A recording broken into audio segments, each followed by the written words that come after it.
So, in case you are not aware, or don't watch for whatever reason, there was a contract dispute going on in the world of IndyCar between Chip Ganassi Racing and McLaren, both of which were fighting for the services of newly crowned two-time IndyCar champion Alex Palou. For the second year in a row, the Spaniard found himself in the centre of an Oscar Piastri situation, which ironically also involved McLaren. I say second year because Alex was also in this situation last year, where Chip Ganassi Racing took up their option on Palou for 2023, despite the fact that Palou had signed a contract to join McLaren, with him going as far as to call Chip Ganassi Racing out on this announcement. Eventually, after it went to court, given unlike in F1, IndyCar doesn't have a contract recognition board, Palou was forced to stay at Chip Ganassi for 2023, with Felix Rosenqvist ending up staying at McLaren, driving the number 6 as a result of McLaren expanding to a free car entry in 2023. So fast forward to Nashville in 2023, and it comes out that Alex Palou, despite signing a pre-contract with McLaren, no longer wants to drive for McLaren in 2023, with it being confirmed by Palou himself after he won the title that he only signed for McLaren because he wanted to race in F1, not to drive their IndyCar team. And despite there being links with both AlphaTauri and Williams in F1, it seems like it looks like that Palou will stay at Chip Ganassi in 2024, with Chip himself even stating that apparently Palou has a contract with them, even going further than 2024. When I first read this news late one night, the first thought that popped into my head was, this sounds way too familiar. And it did, because it reminded me of a similar contract dispute that also spanned across 2 years, specifically one that was in F1. So in this video, we are going to talk about that contract saga and how it could have changed the course of history if it went in a different direction.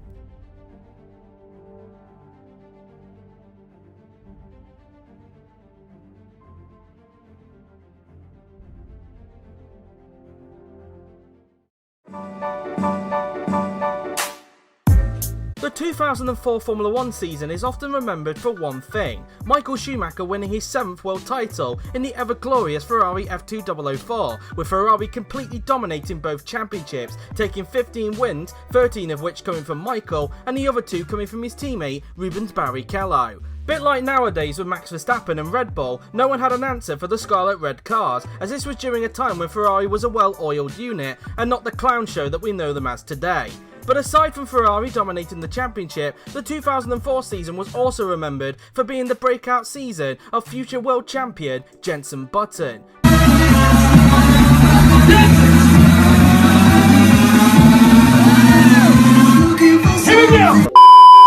Before he had his fairy tale title win in 2009, and before he took his maiden win in 2006, Jenson was a driver who was very quick, but always ended up in bad situations. Making his debut for Williams at the turn of the millennium, Jenson immediately impressed everyone by how quickly he was able to adapt to F1, despite being only 20 years old, which sounds alien given Max Verstappen made his debut in F1 at the age of 17, and the fact that before his debut, he had only done 2 years of single-seater racing. In his first year in F1, he finished 8th in the championship, 3 places behind his more experienced teammate that year, Ralf Schumacher, which was an impressive achievement for his first season.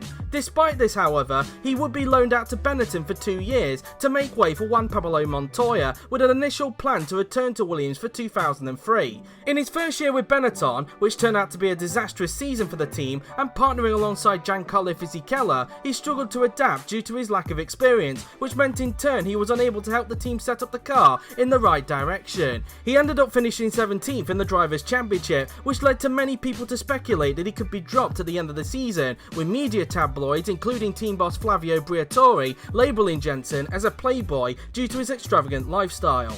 I think Flavio needs to look at himself in the mirror when he said that.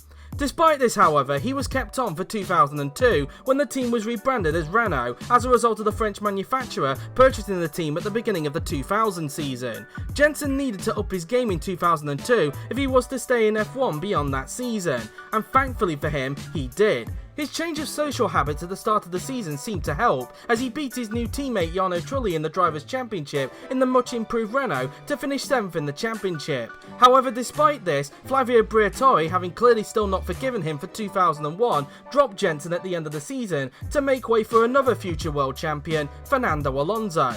Despite the initial plan of him returning to Williams for 2003, this never materialised, as Williams were happy with their lineup at the time of Ralf Schumacher and Juan Pablo Montoya. So instead, Button signed for BAR, replacing the Toyota-bound Olivier Panis and partnering alongside 1997 world champion Jacques Villeneuve, who he ended up falling out with before the season started. Despite having a bad accident during qualifying for the Monaco Grand Prix, Button ended up having another good season in the much improved BAR, beating his more experienced teammate to finish 9th in the Drivers' Championship, which led to Villeneuve leaving F1 for a little bit. For 2004, Jenson once again drove for BAR, this time partnering Takuma Sato, and it was in 2004 that Jenson finally had his breakthrough season. In that season, his team launched the BAR 005, which was built by ProDrive, and the car ended up taking a huge step forward compared to 2003. The team were now fighting towards the sharp end of the field, which in turn led to Jenson scoring his first ever podium in Malaysia, followed by 2 straight podiums in Bahrain and Imola, the latter of which he took his first ever pole position. Button finished on the podium a further 3 more times before Germany, with Monaco being the closest he got to ever getting his first ever win. Germany, however, would prove to be Jenson's best race of the season, where he came from 13th on the grid thanks to an engine penalty to finish 2nd, despite being choked by his helmet strap whilst fighting with Alonso for 2nd place. It seemed that Jenson was finally at a team where he was able to show his worth, so it came as a surprise to everyone that during the summer break that Jenson wanted to leave BAR.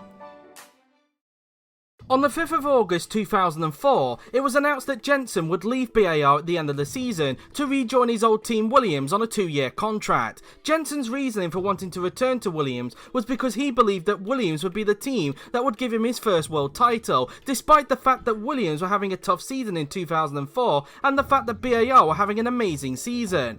Another reason for why Jenson wanted to join was because Williams at the time were partnered with BMW, which meant that the team were essentially a manufacturer team, whereas BAR were not, despite their connection with Honda. Many fans believed that Jenson signed with Williams because he wanted more money. Reminds me of another Brit that many fans believe went to a team for more money. Look how well that went. Yes, I was one of them, I am fully aware. Anyway, back to the topic in hand. Whilst Jenson was relaxing on holiday with fellow Brit and good friend David Coulthard, Jenson's manager at the time, John Byfield, sent a fax message to then BAR team principal, David Richards, informing him that Button was on his way out. When David first received the fax, his reaction was, "Wait, what?"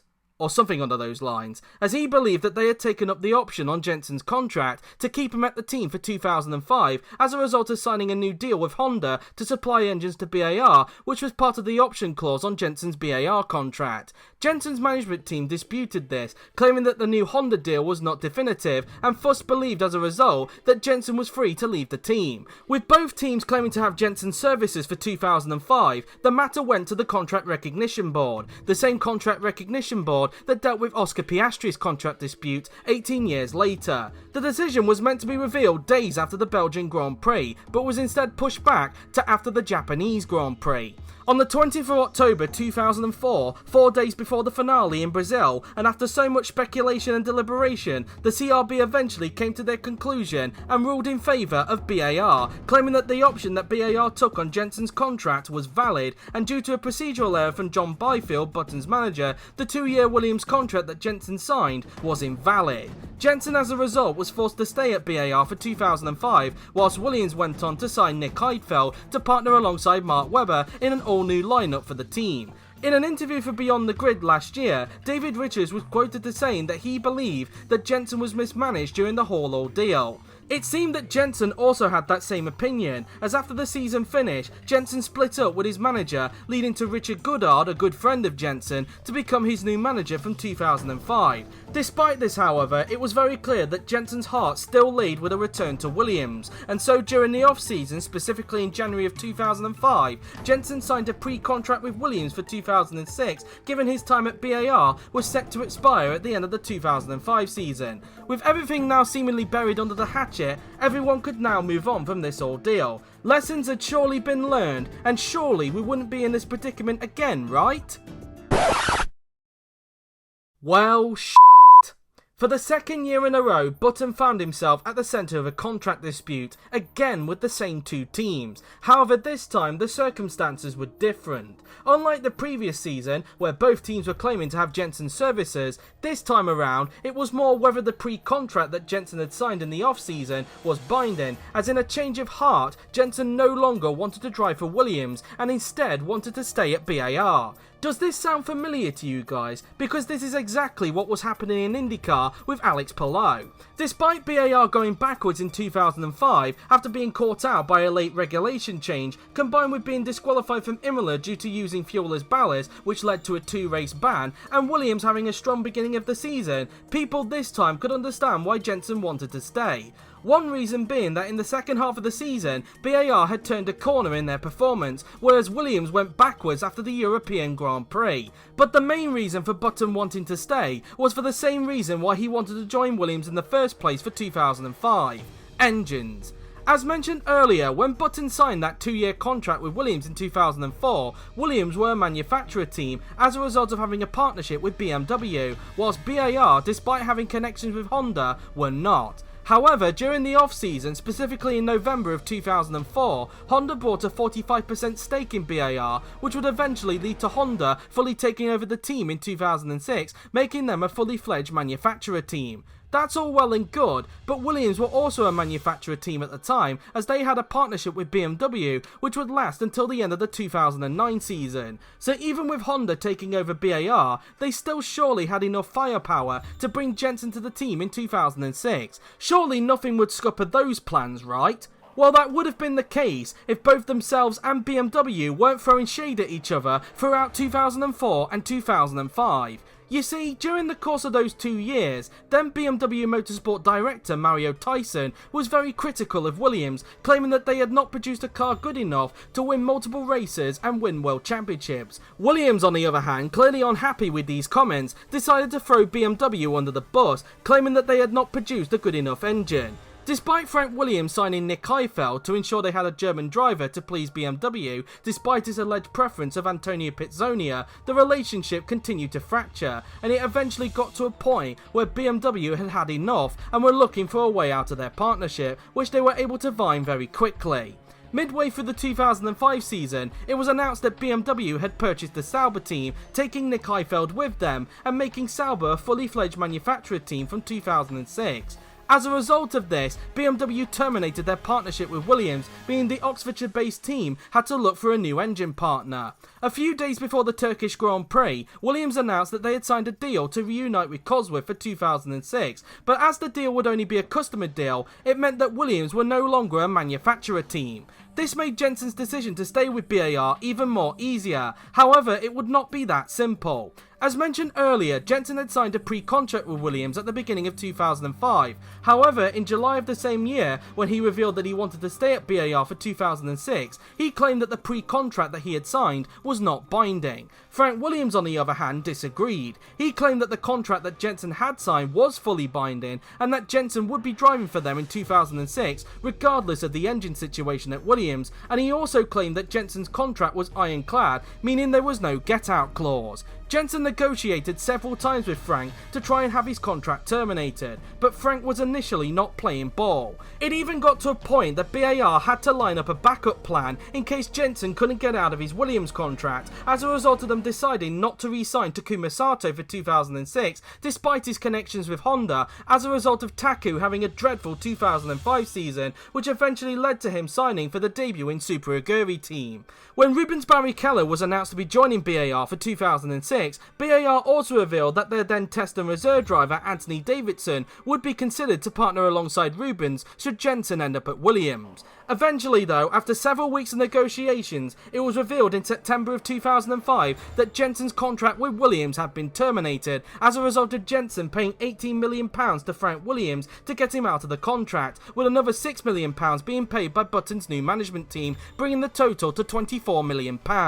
As a result of his contract being terminated, Jenson could now re-sign with BAR and become Barrichello's new teammate in the process. Williams, meanwhile, as a result of losing Jenson, ended up signing future world champion and future internet sensation Nico Rosberg to partner alongside Mark Webber. It is also believed that when Williams lost the CRB case to have Jenson for 2005, the whole ordeal may have also played a part in BMW splitting up with them.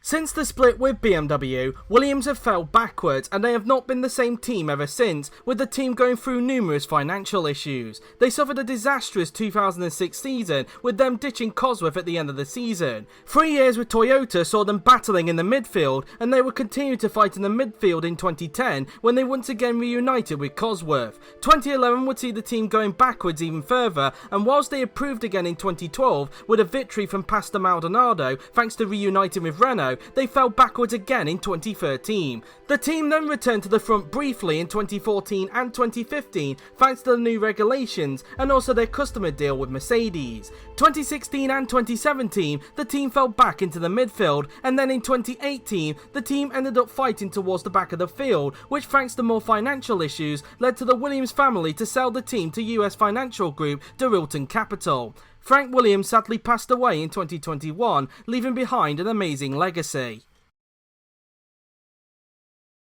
Jenson, meanwhile, after staying with BAR, ended up finally getting his first ever victory at the 2006 Hungarian Grand Prix. However, the team ended up falling backwards in 2007 and 2008 thanks to a lot of handling issues that put the team on the back foot. Then at the end of 2008, and nearly a year after they appointed Ross Brawn as their new team principal, Honda put the team up for sale due to the financial crisis at the time, and it nearly led to the Brackley-based team going under. Eventually, after many interested buyers, one of which being a fraudster, Ross Brawn ended up purchasing the team at the beginning of 2009 for an infamous £1, and the team were rebranded as Brawn GP. And as we know, in 2009, the team ended up having a fairy tale season, as despite having a limited budget to contest the entire season, they won both World Championships, with Jenson finally winning that elusive world title. This then led to the team being bought by Mercedes, as a result of the German manufacturer buying a 75% stake in the team to rebrand them as the Mercedes Works team. And although the first few seasons were a struggle, the rest, as they say, was history. Jenson, meanwhile, moved to McLaren from 2010, partnering with Lewis Hamilton, and he would pick up a few more wins, one of which being his most famous win at the 2011 Canadian Grand Prix before retiring at the end of the 2016 season. He would make a one-off return with McLaren in 2017 at Monaco, but his race would end after causing a scary accident with the Sauber of Pascal Wehrlein. Looking back at this whole contract saga, it does make you wonder, had Jenson ended up returning to Williams in either 2005 or 2006, he more than likely would have never have won a race, let alone a championship, given Williams was starting to go downhill at that point, and I'm pretty sure McLaren would have never have considered him for 2010 when Mercedes took over Brawn. On the topic of that team, whether Brawn GP would have still had that fairy tale season without Jenson is a bit of a mystery, given how close Red Bull were to beating them that year when everyone started catching up to them, and given that Sebastian Vettel actually beat Rubens Barrichello to the runners-up spot in the championship. So really, when you look at it as a whole, the one thing that comes to my head is this: thank Jenson didn't go back to Williams. Well, I guess in some ways Williams did eventually get their man in the end.